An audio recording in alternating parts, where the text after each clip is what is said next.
Makanya pusing ya. Mungkin langsung saja ya, Mas Dava pusing kita tanyakan langsung ke Pak Danang. Pak Danang, sebetulnya sesulit apa sih yang dihadapi pengusaha sampai akhirnya mereka banyak mem-PHK karyawannya? Iya, gini fenomena yang terjadi sudah 3 tahun terakhir sebenarnya ya. Sejak pemutusan hubungan kerja massal terjadi di industri padat karya ya. Kita juga lihat terakhir industri padat karya tekstil, garmen, terus beberapa bulan yang lalu industri sepatu. Tapi juga kita surprise dari industri perbankan untuk telemarketer ya.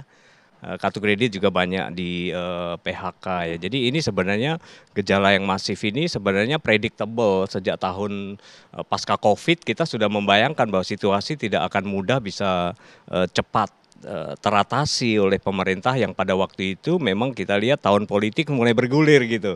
Kami melihat atensi pemerintah lebih banyak ke urusan-urusan politik sehingga angka-angka yang dihasilkan dari jumlah tenaga kerja produktif yang lulusan dari pendidikan sekolah formal itu tidak sebanding dengan job opening yang mampu dibuka oleh pemerintah.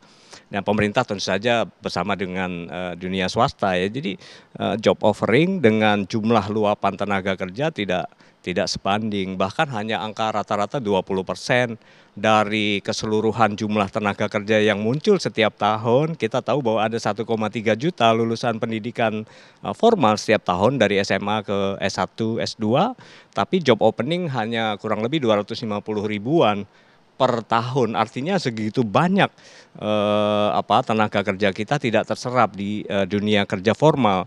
Masalahnya lagi, industri kita mengalami apa yang disebut dengan deindustrialisasi dini, sehingga banyak perusahaan, banyak perusahaan-perusahaan pada jangka waktu 2 tahun terakhir banyak mengurangi jumlah karyawannya.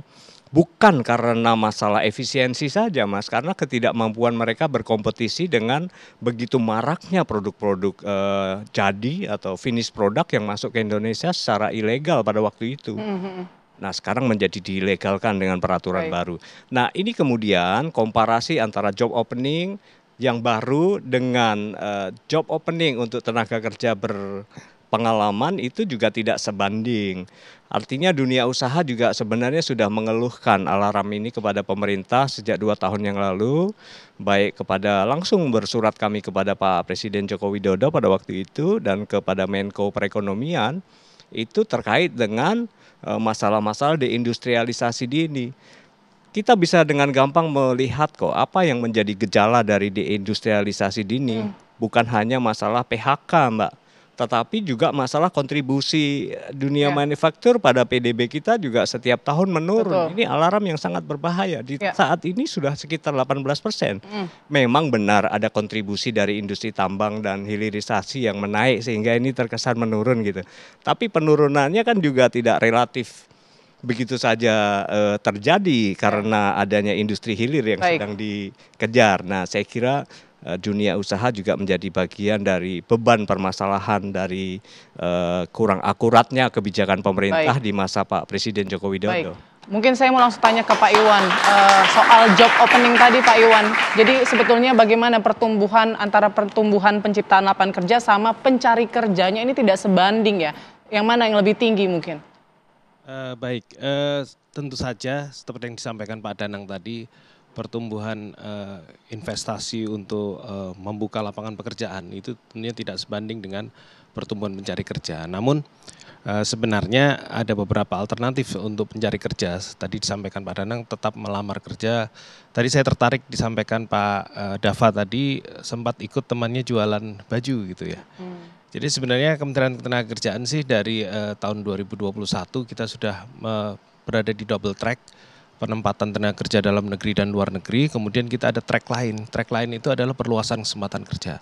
Artinya kita memberikan kesempatan kepada pencari kerja. Jadi Kementerian Ketenagakerjaan ini sedikit berdarah-darah, kita pencari kerja yang mempunyai keinginan untuk berwirausaha itu kita bantu gitu. Jadi kita berada di jalur tidak untuk melamar kerja di perusahaan formal gitu ya, kita membantu mereka, mendampingi mereka, bahkan kita memberikan bantuan insentif modal gitu ya. Tidak banyak tapi itu paling tidak membantu mereka memulai usaha gitu. Nah, untuk memulai usaha butuh perubahan mindset, butuh pendampingan, itu kita sediakan.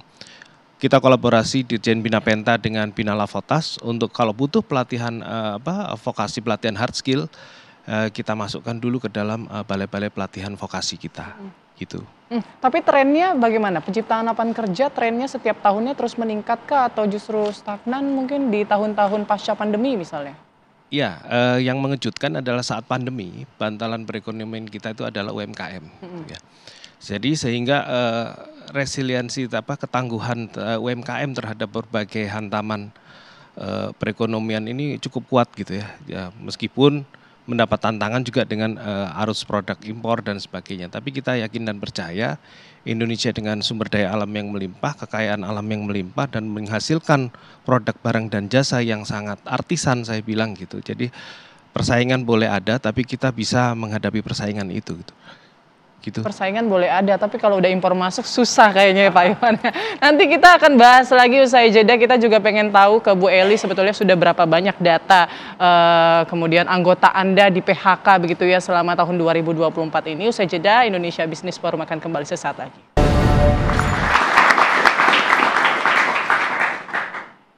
Ya, kembali di Indonesia Business Forum. Kita juga sudah kehadiran salah satu pencari kerja Mbak Regita Patresia. Selamat malam Mbak Regita. Selamat malam Bu. Sudah berapa lama Mbak Regita mencari kerja?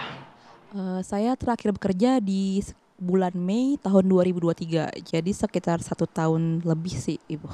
1 tahun lebih ya? Iya. Ya, nggak jauh dengan Mas Dava tadi ya, 1 tahun lebih. Tapi sudah mencari sejauh mana? Kalau untuk mencari, saya sudah banyak mencari. Saya cari di aplikasi via online pekerjaan. Lalu juga work interview juga saya sudah. Tapi memang sampai di hari ini juga belum ada kejelasan. Seperti terakhir sih saya sudah sampai tahap user ya di salah satu perusahaan optik. Tapi belum ada kejelasan juga sih seperti itu. Oh, sebelumnya di perusahaan optik? Iya. Oke, baik.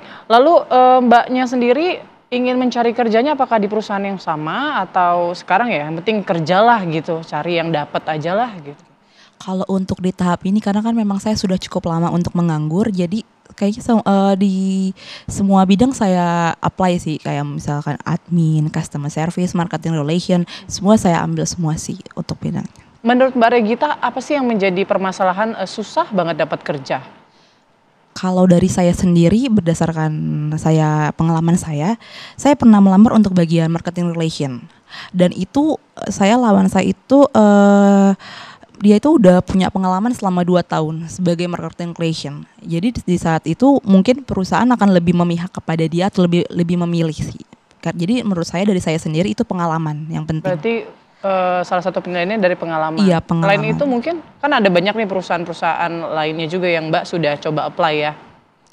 Kalau dari pengalaman dan juga tempat sih Ibu, karena terkadang perusahaan itu untuk menegosiasi salary. Dari salarynya itu ketika tempat kita lebih dekat dia jarak perusahaan, mereka lebih menekankan itu.